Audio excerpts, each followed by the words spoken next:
We used to think power was a building you could walk into, a chamber where laws were written, a flag raised above a balcony. Power was ceremony, public, slow, a stage where decisions were visible. But power, like water, follows the channels we carve for it. And for the last 40 years, we carved those channels into software, logistics, finance, and technical standards. We carved them into platforms that live outside our parliaments. And now, the water runs there. Governments still exist. They legislate, tax, and hold elections. But the systems that organize our daily lives, our identity, our payments, our work, even our memories now, operate somewhere else. The interface replaced the institution. This massive shift wasn't decided in a speech or a referendum. No ideology marched in the streets. It was decided in defaults. The browser that came pre-installed on your computer. The payments button that just worked. The AI model that required no explanation. We think we choose, but mostly we just accept what's placed in front of us. And defaults become environments. Environments become our reality. And reality eventually becomes law. Corporations don't command armies. They command dependencies. And dependencies are far more obedient than soldiers. Just think about your day. You wake up, you check your messages, you follow a map, you pay without cash. You log into work, you sign a document, you read something a system ranked just for you. None of those steps required your government. Every single one of them required a company. A century ago, empire meant territory. Before that, it meant chartered monopolies companies that could levy taxes, issue their own coins, and even wage private wars. We tell ourselves that era ended with the rise of modern nations. But it didn't end. It just changed its substrate.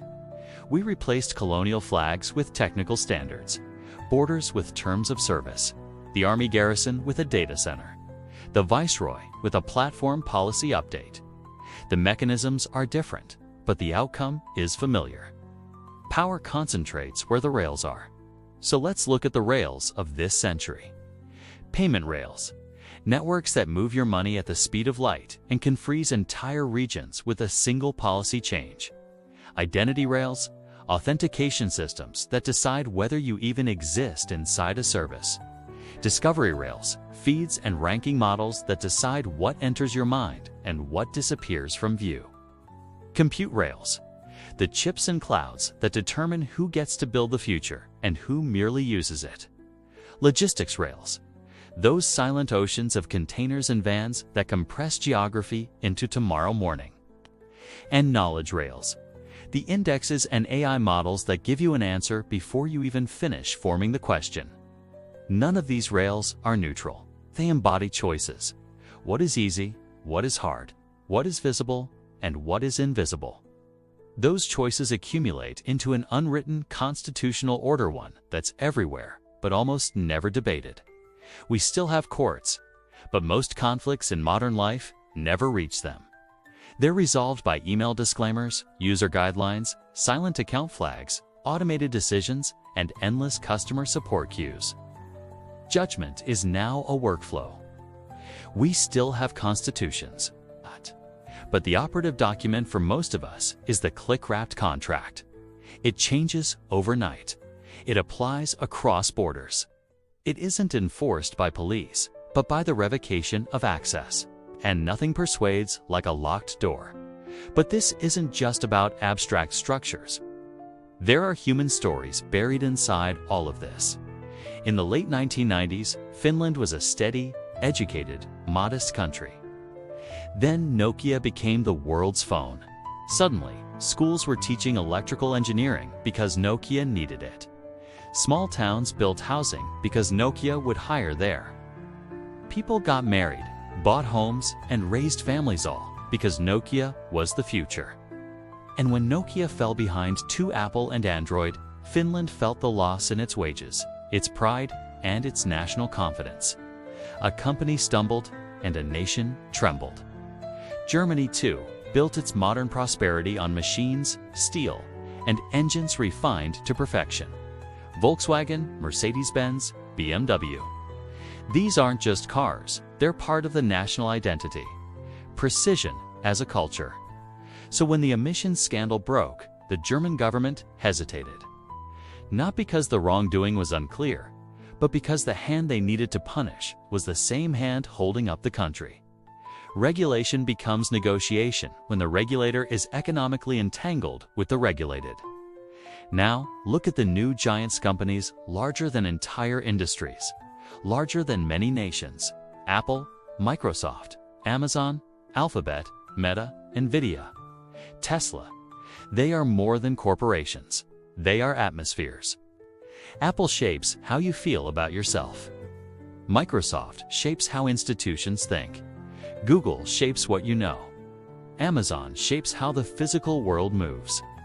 Meta shapes how you perform your identity to others.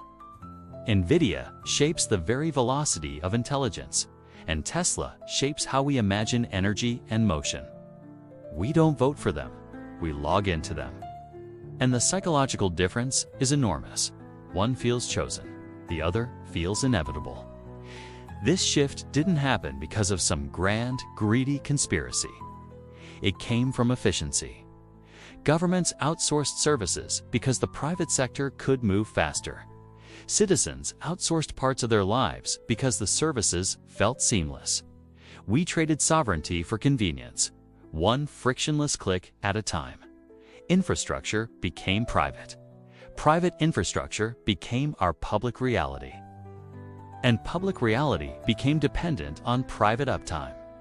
Now, a glitch in a single data center can affect hospitals, banks, airports, borders, graduation exams, even elections and nuclear monitoring systems.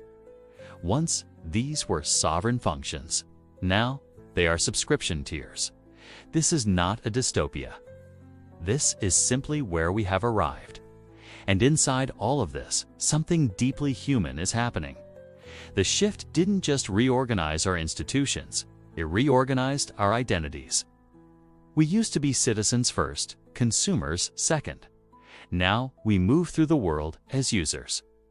We subscribe, we accept cookies, we manage notifications, we curate profiles. Citizenship imagines obligations and a shared fate.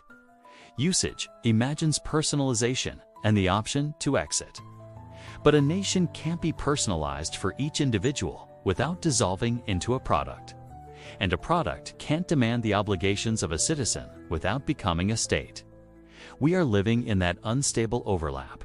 But clarity is not despair. Clarity is the beginning of design. If the systems we depend on are the systems that govern us, then sovereignty is simply the ability to switch providers without losing yourself. So the task ahead is not to destroy corporations, it is to design exits, to design transparency, to design resilience, to design literacy. Governments can learn to govern again, but only if they learn this new terrain. They need to push for open standards, portable identity, and auditable algorithms. They need education that teaches how systems shape our behavior, and diplomacy that treats platforms as global actors bound by norms. We have done this before. We learned to build roads and then regulate the railroads. We electrified the world and then prevented a monopoly from controlling the light. We broadcast across continents and then kept the airwaves from belonging to a single voice. Every time the world changed.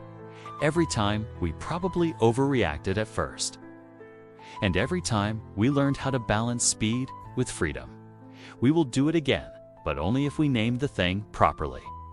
The thing is not big tech. It's not the elites. It's not some secret plot. It is dependency, rendered as software. The antidote is not outrage. It is architecture. We did not lose our world. We optimized it. And optimization, when left ungoverned, becomes governance. The world didn't change hands. It changed infrastructure. Okay? And that infrastructure quietly changed us. Governments still hold their ceremonies. Corporations still push their updates. We now live in the space between the ceremony and the update. If we want a say in what happens there, we don't need louder politics. We need deeper politics. The kind that remembers what we depend on governs us. So ask yourself, gently and honestly, where are your dependencies? Who could turn you off? Where is the switch? Because whoever holds that switch holds more than servers or code. They hold the shape of possibility. And possibility, quietly, has always been the real crown. Thanks for watching. If this made you think, consider subscribing for more videos that explore the systems shaping our world. See you in the next one.